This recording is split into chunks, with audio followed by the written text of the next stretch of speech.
Thank you for joining. I can see we have a lot of people in the webinar already. So what I'm going to do is I'm going to kick us off and do a bit of an introduction while the last few people file in. So first off, thank you everyone for joining and making some time, assumedly during your lunch hour, to join us on Apollo, our online founder community at Hyper. By way of introduction, my name's Rob. I'm one of the commercial strategists here at Hyper, and I'm very excited to be joined by my co-host, Nick Ooi from Investible. We're going to be discussing how to get early stage funding today. I've put together a set of questions which I'm hoping will allow us to kind of chronologically go through Investable's funding process. Beyond that, I've got a couple other questions that I'm hoping will, explain the VC funding process a little bit more from Nick's perspective and allow founders who may be hearing this for the first time to really understand it and take away some key learnings. Before I hand it over to Nick, two key points I want to touch on.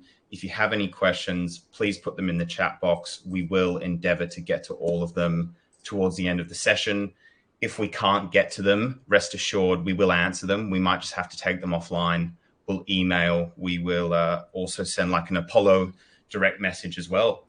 So beyond that, actually, sorry as well, we will be recording the session. We'll be uploading it into the video library probably within the next 48 hours that you can reference back to it at any point if you choose to do so. So Nick, thanks again for joining, mate. And we're very keen to hear a little bit about yourself, Investible, your role there.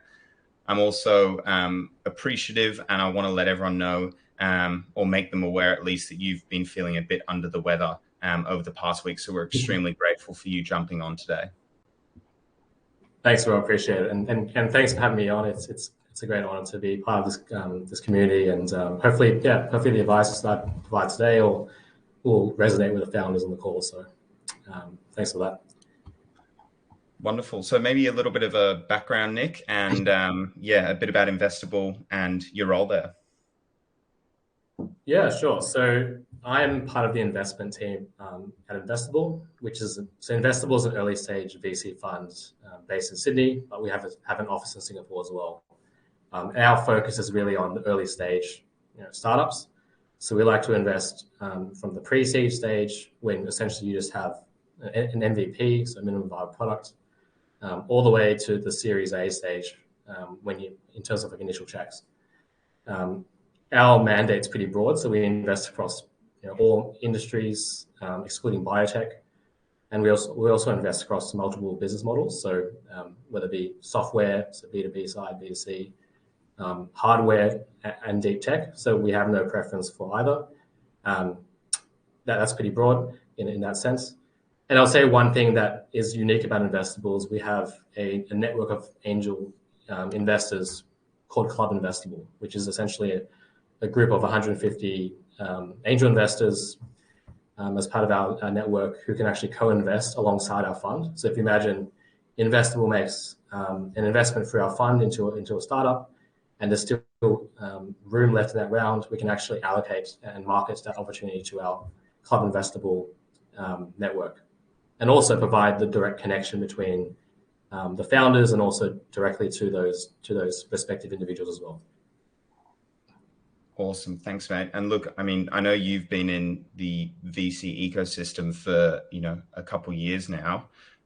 What do you enjoy about the industry? What have you got the most out of it in the time you've been in there? Yeah, I mean, it's been like close to 2 years, so it hasn't been that long, but in this small ecosystem so far. But I think what I really enjoy is, obviously, being a VC is a privilege. It's an amazing job. I love it. It's obviously the opportunity to meet amazing founders who are building innovative solutions to solve problems for problems that haven't been solved before. So I think number one, it's the opportunity to be at the forefront of innovation and partner with founders, ambitious founders on the long-term journey. And I'll say the second is the VC ecosystem, as well as the startup ecosystem in general, is just very collaborative. Everyone's very willing to, share notes, to share ideas, provide advice to each other. And there's really it's like a positive sum game, essentially. So everyone's helping each other. It's very collaborative. So I really like that culture. And I think that's what this ecosystem really needs for innovative ideas to thrive and grow in the long term. Awesome. Thanks, mate. And yeah, look, appreciate the background. I'm very keen to dive into Investable's involvement in a startup, and then also pick your brain a little bit about, what you look for in a startup. And, maybe starting with a bit of an open question, but for founders' knowledge, like what does a VC look for when investing into a startup, especially if it's pre-product or at the pre-market stage? What do you see the most at Investible? Yeah, look, I think if you're investing at a pre-product stage, like it's really down to a couple of factors, because like there's not really much to assess really at that stage. I think the one thing that we look at specifically is the founder and their background, specifically how are they uniquely connected to the problem that they're trying to solve. So what I mean by that is like, first of all, do their backgrounds link to the problem they're solving? Maybe they've worked in a specific industry for multiple years. They've seen the problem firsthand. They've experienced it firsthand. So I think that's something that we look at, and I think VCs call this essentially founder market fit. So that's a key factor in our assessment process. The second is just probably around the actual pain point itself, so the customer pain point. Is it like a really deep problem that is very large, and also do the customers keep talking about the problem?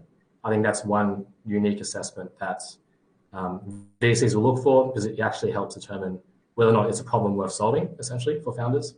And also, it kind of gives a proxy as to how big the problem could be as well. So that's pretty important to acknowledge. And I would say the third is just around the market opportunity. So, obviously, given VCs, they have to return capital to their investors, who are their LPs. It's really down to how, if they invest in a startup, they really have to build conviction that the market is big enough for that startup to thrive and grow and capture that market to really generate venture scale returns. And I think that's a key consideration when maybe a startup hasn't really developed a product yet, but they're deciding they want to go down that route. They want to build a product to solve this specific problem, and they want to tackle this market. So I think those are the three things that we can look for in the absence of a product or even a market, in a sense. I appreciate that. Thanks, Nick. And yeah, no, that is a thorough answer. And I think, to review for our founders, as you mentioned, 3 high-level points: that the founder and their ability to really connect with the problem. That's something we certainly talk about a lot here with our founders. Have you lived and breathed it? What sort of engagement have you had in the industry? As well as the product from the customer engagement, the technical point of view, and then the market as well, for the opportunity, obviously, and what the current trends are. So, I mean, to take a step back for a second, mate, as far as you're concerned, a first-time founder comes to speak to Investible, how's that usually occurring? Like, is it a quantity approach where they're reaching out to loads of VCs and they're having a conversation with a lot of different VCs at once? Or is it more like a quality approach where maybe it's a warm introduction? And yeah, what do you see happening the most at Investible, and then maybe in the industry more broadly? Yeah, sure. I mean, there is no right or wrong way to approach a VC. I think there's like both methods work, pretty well. Like for example, at Investible, we see, I think the number was like over 4,000, or roughly close to 4,000 opportunities a year, which is a significant, like a very high volume, right? And we aim to respond and obviously assess every single opportunity and get back to the founder as well.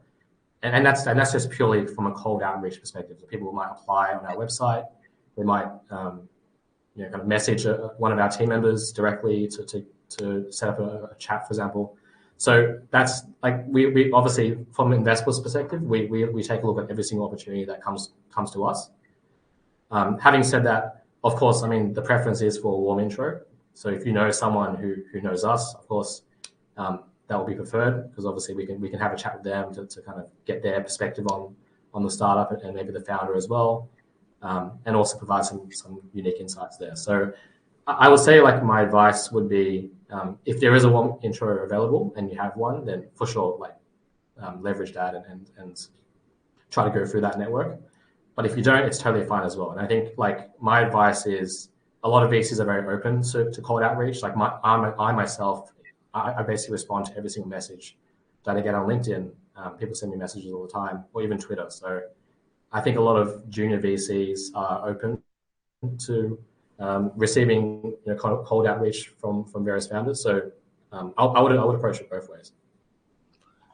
And what's the advice, mate? When someone's reaching out to you, you guys have an investment mandate on your website, and what's the best way for a founder to understand whether it would be an attractive investment for you guys to be working with them, beyond what's on the website? Is that by opening up a line of communication with Investible employees beforehand? What's your recommendation?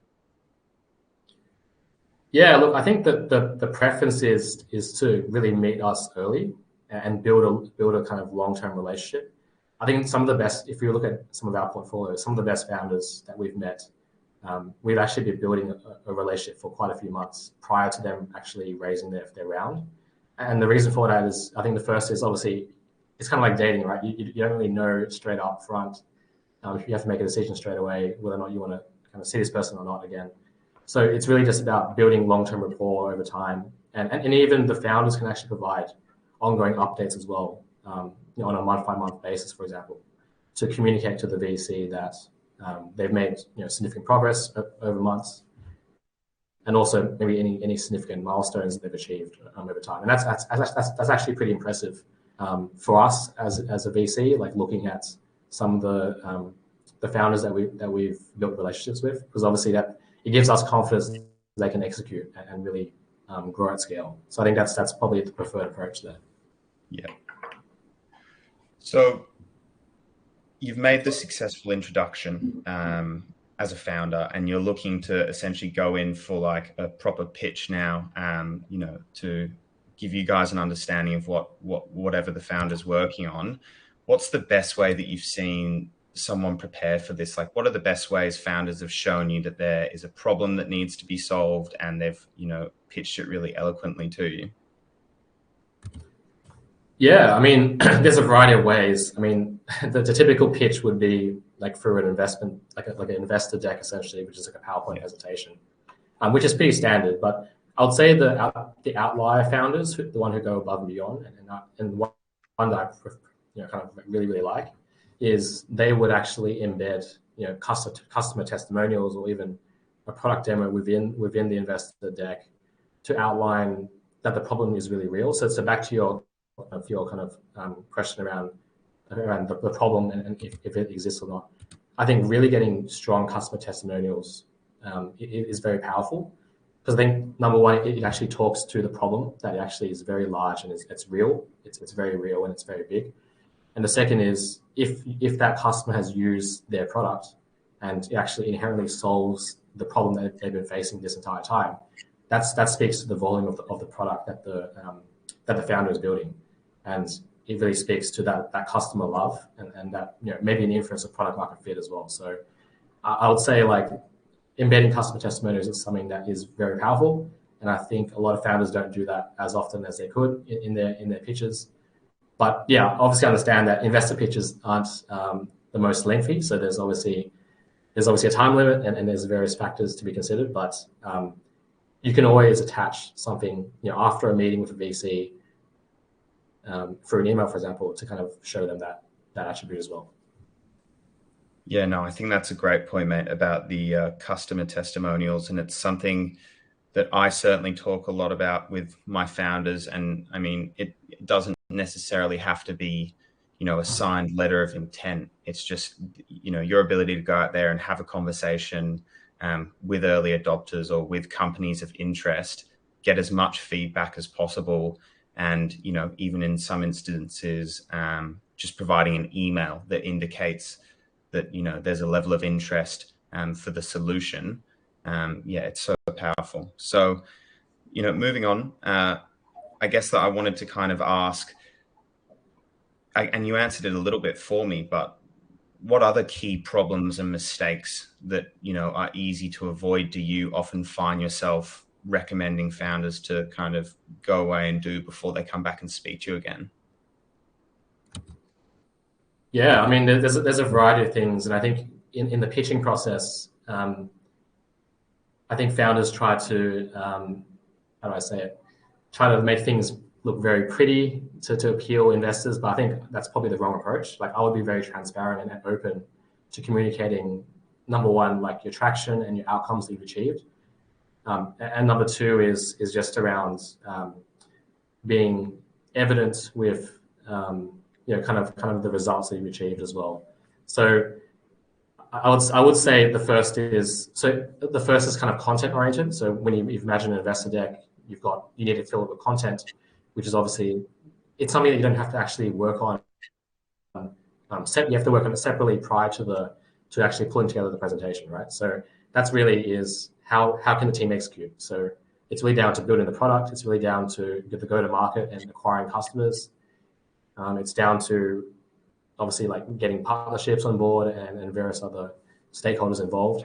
I think those things, you have to work on that prior to the investor process or in the investor pitching process, because that's essentially, like, a lot of founders come up short because they realize that, oh, like, we don't have the traction or the results to show investors, and maybe they reach out to investors too early when they could have actually just kind of deliver those results without the need of funding immediately.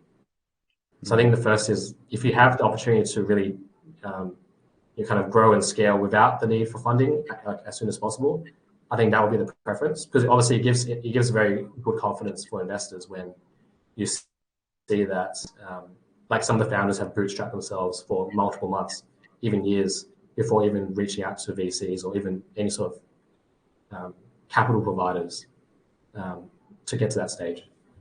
And I think the second is just general hygiene things, but just around, the presentation itself. So this isn't the non-content related factors, but essentially just around, making the investor deck look presentable and very professional. I personally like founders who use headings or kind of lead lines within their PowerPoint slides, because it kind of tells a story. So if you imagine if every single slide tells a story and is telling one specific message that is unique to the next one. So if I just read the headline for every single PowerPoint slide, it should give me a very high level overview of the business without even having to look at the content below. I think that's a very powerful presentation technique that founders could use in their investor presentations. Thanks, mate. And moving on from what makes a good and a bad pitch, I guess I wanted to understand, what does the process look like? And I know that VC support varies from organization to organization, but at Investible, what's the interaction after you guys make a $150,000, say, investment into a startup? What typically plays out after that? Yeah, the first is we will work very closely. Obviously, first of all, we'll be very excited about the partnership, because partnering with a VC is a long-term journey. It's like a 10+ year journey, right? So hopefully by then, both parties will be very, very certain of the relationship that they're building and want to enter into. So I think the first step is really just onboarding. So typically on our end, we would properly onboard the founders within our portfolio. So we'll kind of get them to meet some of the rest of our team. We'll kind of get them to meet our marketing team as well, so that the marketing team can understand some of their concerns around kind of like publishing their raise details. So maybe they want to publish some details around their round, or publicly announce that round. And also kind of moving forward, how can they elevate their brand and their marketing presence through various mediums. I think that's one example, or clear example, that we can provide during the onboarding process. And I'll say, as a kind of moving forward after the onboarding process, so typically the deal lead from our team, on the investment team, whoever worked closely with the founder, would actually catch up with the founder very regularly on a monthly basis, just to kind of check in on them, see how they're going, if there's any support that Investible can provide, whether it be through introductions to customers, introductions to people in our network, advisors, or even other VCs, in terms of when they're trying to raise additional funding. we always are happy to help out in that regard. So we're very collaborative, but of course, at the end of the day, it's down to the founder who's actually in the driver's seat. So it's really up to them how they want to engage with us or on an ongoing basis.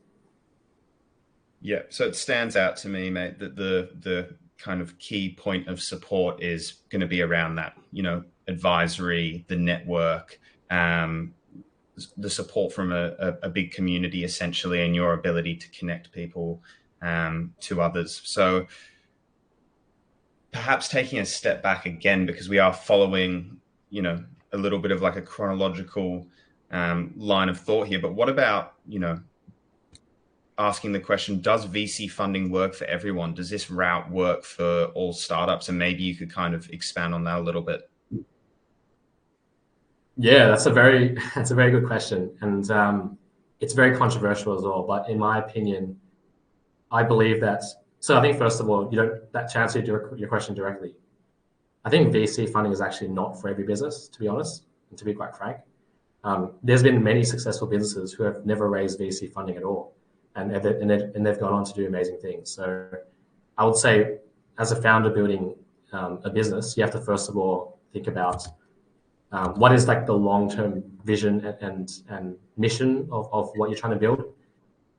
Because I think if you kind of step back and you think about the kind of operations or the inherent interests of VCs need to invest essentially capital or money into startups to generate a very, very large return for their investors, who are typically LPs, who are high net worth individuals or even super funds or large funds. So that in itself means that the startup has to be very scalable and extremely, really achieve exponential growth, right? And that may not be the profile for every single startup out there. So I think the first of all, founders need to evaluate like what do they want to do with the business in the long term. So if their goal is to go down the venture route and they want to grow to become a $100 million business, then for sure, like VC funding could be for you. But if you don't want to do that, maybe you just want to grow a small business, maybe a couple $1 million a year, and that's totally fine with you. Then that's totally fine. Like I think that doesn't, you don't necessarily need to go down the VC funding route. There's obviously various other forms of capital out there in addition to VC that you can consider. So, for example, there's equity crowdfunding, there's government grants or other incentives out there as well, and even some debt options as well. So it's not like a purely you need to go for VC or not. I would say it's very specific to the business and the founder that for that situation. Yeah, I think it's important to note, and worth everyone considering. So I'm going to jump into some questions now because we've been going for 25 minutes, and I'm just going to start from the top and try work my way down. I had Asif ask earlier, Nick, can I ask how big does the market have to be for it to be a good problem to solve? And then if there's a quantifiable metric for it. Yeah, that's a good question. So I would say there's no like hard and fast, and again, it is very dependent on that specific market that you're tackling as well. I would say the kind of general benchmark is for from what a lot of VCs look at has to be like, because they typically look for more than like a couple $1 billion in terms of total addressable market globally. It's typically like a common benchmark that VCs would have a look at as determining if it's big enough. But again, this depends on the specific market that you're tackling. So it's hard to put a quantifiable number to it, if that makes sense, because it's very dependent on, is this market a existing market where there's going to be a few players already, or is it a completely new market where it's untapped and there's a lot of potential for someone to come in and basically capture the entire market. So it depends on that context as well. Thanks, mate. I'm going to move down a little bit. It says, does Investible help founders develop their MVP by connecting them with app developers and project managers that will ensure the money raised achieves the desired outcome for investors? So I think that would be a bit too early for us to help out with. Like Investible, we're mostly focused on investing in startups who have an MVP already. So perhaps working with Hyper as an example, who would be more relevant, or some other accelerator that could help them with, like directly help them with building the MVP would be more relevant. And then obviously, kind of we get to know you after that as a next consequent step.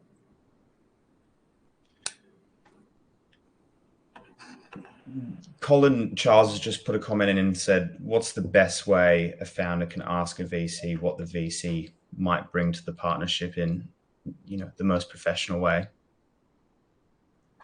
Yeah, that's a really good question. I think it's actually shocking because a lot of founders don't ask that question, and I'm actually surprised because they should be asking that question. Because again, it's, as I mentioned, it's a very long-term relationship that you're building with the VC. So I would just be direct. Like a lot of founders that I've seen who have done this well is just asking, what can your VC bring to the table?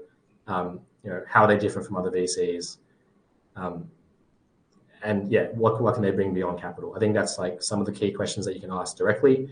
And honestly, most VCs will be happy to answer that question, I think, because they do. Each VC does have their unique edge. So yeah, I would encourage founders to ask that question more. Yeah, it's a great reminder that there is, lots of funds out there, and it's also up to the founders to be doing the interviewing in terms of ways of working and the investment mandate. So Matthew says, when you invest in a company, is it always in exchange for equity, or do you have other options available? Yeah, so in terms of that, we typically invest for equity. Like obviously for Investible as a VC fund, we will have to take equity ownership in every single investment that we take. But the medium to do so can change depending on the round. So we either do direct investments in a priced equity round, which is essentially just direct share ownership, or we can invest through a convertible security, which is kind of like a hybrid instrument between a equity and a debt instrument, which is, for example, like a safe note or a convertible note, is also like common mediums to do so. So at the end of the day, we do invest for equity ownership. So essentially we have to invest through that medium, but the medium to do so could be a combination of a priced equity round or a convertible note or a convertible instrument. Yeah, thanks, mate. I'll try get a couple more done quickly. Dylan said, what's some evidence you look for as proof that the problem's being solved is like deep enough, big enough market? Yeah, I think the first is talking to potential customers and getting their thoughts on the problem. I think like one big indicator is if you just ask them up front, is this problem something you think about on a day-to-day basis? Is it inherently stopping them from doing their fundamental jobs on a day-to-day basis? And secondly is, would they be willing to pay a substantial amount of money to solve that problem? Because that's really an inference of would they pay for your product, essentially. So I think those are two key questions you can ask potential customers directly up front to understand that. Awesome. Sorry, I'm just working my way through them. How much traction is necessary before you guys consider investing into a company? Yeah, look, I think so. Investible, we invest as early as we invest pre-revenue, so you don't have to have revenue in your business. The only minimum requirement is you have to have a minimum viable product in place. So in that case, in terms of traction, there's a variety of metrics we can at least consider when we assess your startup. I think the first is in the absence of revenue, I would say one is do you have a customer wait list that you can kind of imply or show as an inference for potential customers coming on board once you hit live on the product.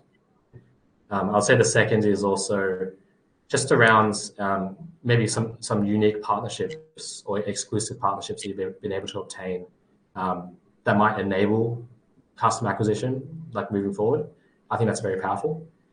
And the second is just around some of your product metrics, how has your product been, even in the beta testing stage where maybe they're not paying customers yet, but how have the customers been able to engage with the product. So it could be like monthly active users, kind of daily active users, engagement rates with it, with the product itself on a daily basis.